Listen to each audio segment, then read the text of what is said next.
మనిషి దేని గురించి మాట్లాడినా సహించగలుగుతాడు గాని తన కులం గురించి మాట్లాడితే మాత్రం ఎక్కడ లేని ఉద్రేకానికి గురవుతాడు కదా.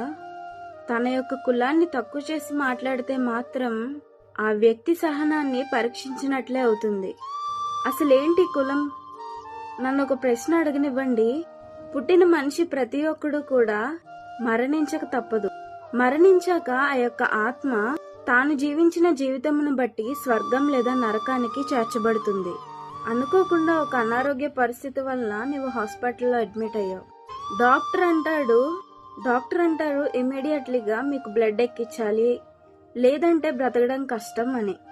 బ్లడ్ డోనర్ గురించి వెతగ్గా ఒక వ్యక్తి యొక్క రక్తం మీకు దొరికింది. ఆ వ్యక్తి మీ కులస్తుడు కాదు. ఇప్పుడు నీకు రక్తం అవసరం. నువ్వేం చేస్తావు? వద్దు డాక్టర్, ఆ మనిషి నా కులస్తుడు కాదు అని చెప్పి హాస్పిటల్ నుండి వెళ్ళిపోతావా?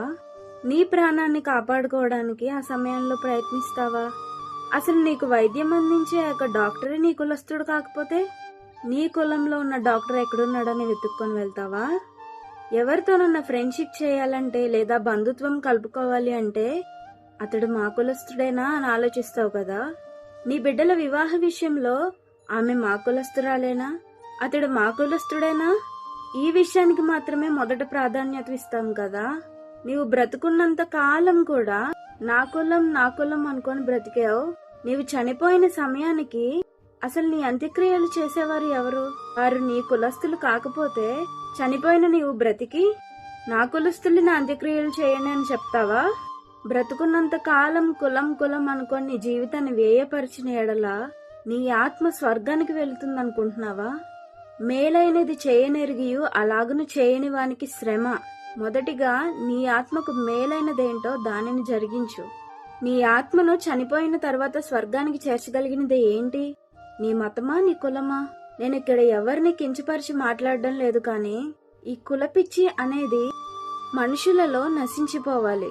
మానవులందరూ ఒకటే. వారు కల్పించుకున్నవే ఈ కులాలు, మతాలు.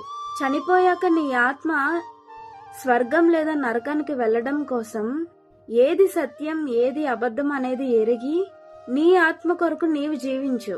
అంతేగాని ఎవరో ఏదో చెప్పారని, మా తాతల కాలం నుంచి ఈ ఆచారం వస్తుంది అని నీ కులం కోసమో మతం కోసమో బ్రతికితే నీవు చనిపోయిన సమయానికి నీ ఆత్మను అవి స్వర్గం చేర్చలేవు. నిన్ను స్వర్గానికి చేర్చే దారేదో వెతుక్కొని ఇప్పుడే ఆ మార్గంలో ప్రయాణిద్దాం. Please do like, share and subscribe to this channel. Thank you. God bless you.